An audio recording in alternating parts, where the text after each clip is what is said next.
that is a groundbreaking milestone for our Kenyan health sector, especially with regard to the management of cancer. Over the last 8 years, we have steered our country, Kenya, closer to a new reality where every person has access to quality, affordable health care. And today, we add yet another arrow in our quiver in the fight for universal health coverage, a priority for my administration as one of the pillars of our Big Four agenda. The scourge of cancer, as we all know, has bedeviled our nation for decades. The financial burden of cancer has added to the physical and emotional burden of this disease, forcing many families to seek diagnostic and treatment services outside of Kenya. This integrated molecular imaging center is the first, as we have heard, of its kind in a public hospital in Kenya, but also the first of its kind in the Eastern African region. This facility is part of the Kenyatta University Referral Hospital Comprehensive Cancer Care Center, and it contains world-class equipment that will help transform our national and regional response to the unyielding threat of cancer. We as a country and as a government are making these investments in recognition of the fact that cancer today is the third leading cause of death in Kenya, and projections show that the burden of this disease will grow by approximately 85% by the year 2030 unless we as a government take bold steps to address the challenges related to this disease. Key amongst cancer challenges is early diagnosis and accurate stage grouping, that is to say, stage 1, stage 2, 3, or 4. And with this local facility, patients will no longer have to travel abroad to get accurate cancer diagnosis and quality cancer care. I wish to assure all Kenyans that the doctors, the specialists we have here, the equipment and services are now at par or better than those found in the countries that historically Kenyans were traveling to for diagnosis and treatment. Today we have heard that there are already patients who have undergone diagnosis here at the Integrated Molecular Imaging Center. And I am glad to note the impact of this intervention in their livelihood. So today we know that outward medical tourism, especially for cancer care, results in Kenyans spending approximately 10 billion shillings every year abroad on early and accurate diagnosis and subsequent quality treatment. Additionally, and of great concern to me, is the fact that not every Kenyan citizen can afford to seek services in hospitals outside Kenya, meaning that those with cancer often have late diagnosis and treatment. When cancer diagnosis is delayed or inaccessible, there is not only a chance of survival, but also increased complications in treatment, leading to increased cost of care. So early diagnosis, as we have heard, is therefore an integral part of improving cancer care management. As a government, we have invested a lot in health, equipping health facilities, training healthcare workers such as nurses and doctors, as well as other healthcare professionals. In addition, we have also invested in the construction of additional public health facilities and also undertaken the reform of the National Health Insurance Fund.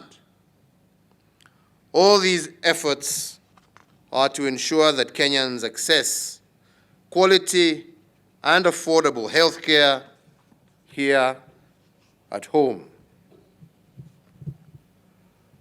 Ladies and gentlemen,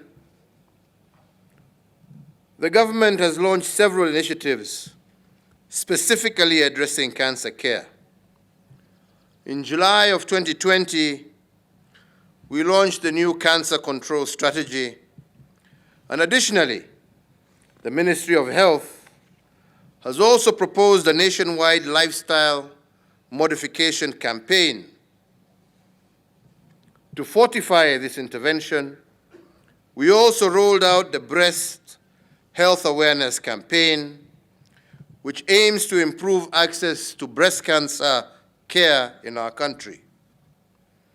In Kenya, breast cancer is the most diagnosed cancer and has annual incidences of 6,000 new cases and 2,500 related deaths every year. In response to this and working closely with county governments, we have also established 10 fully functional county-level chemotherapy centers, ensuring that treatment is available in several counties, and these include, amongst others, Mombasa, Kisumu, Kakamega, Garissa, Nyeri, Nakuru, and Meru.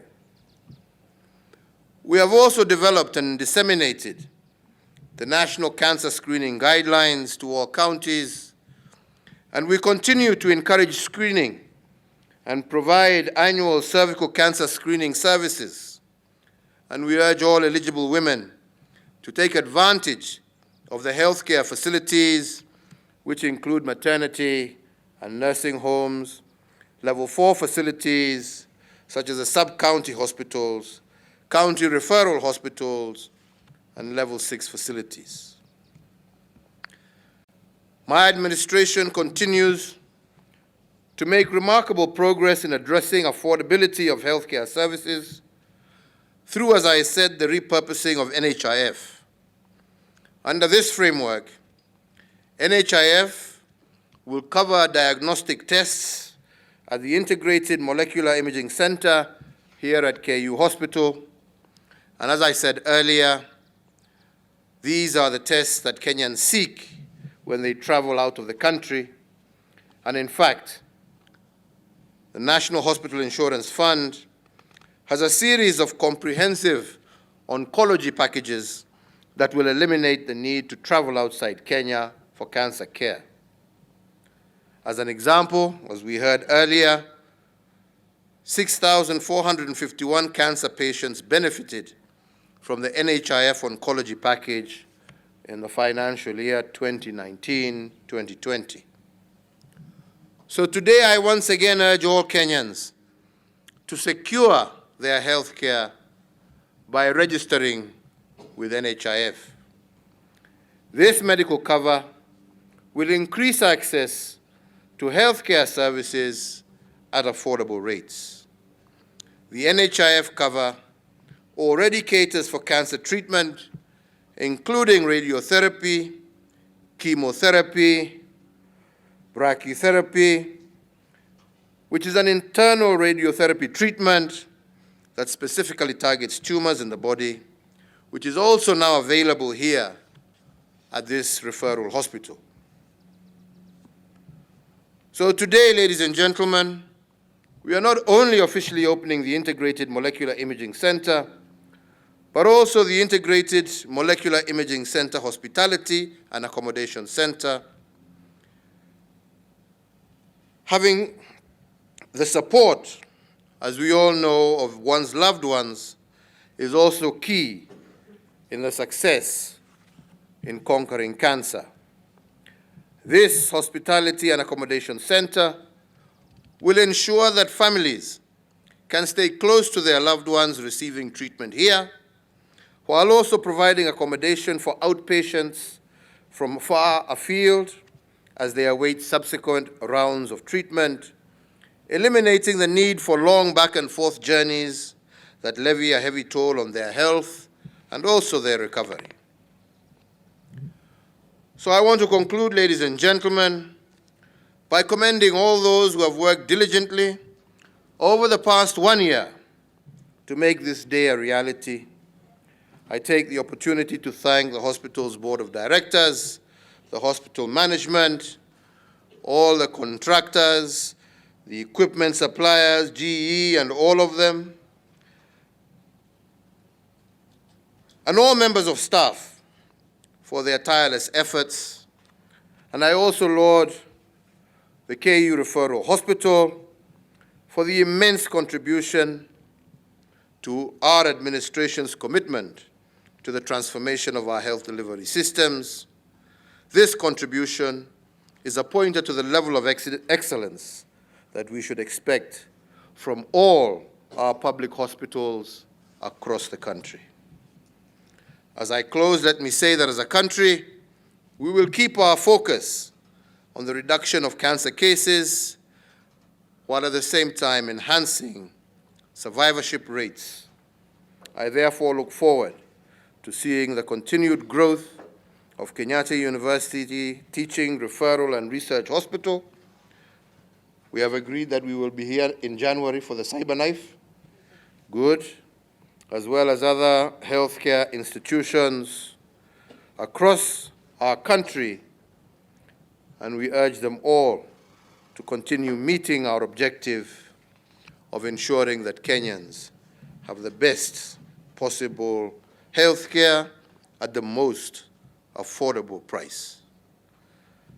With these few remarks, it is now my distinct honor and privilege to declare the Integrated Molecular Imaging Center and the Integrated Molecular Imaging Center Hospitality and Accommodation Center officially opened. Mungu awabariki. Mungu aendelee kuibariki nchi ya Kenya.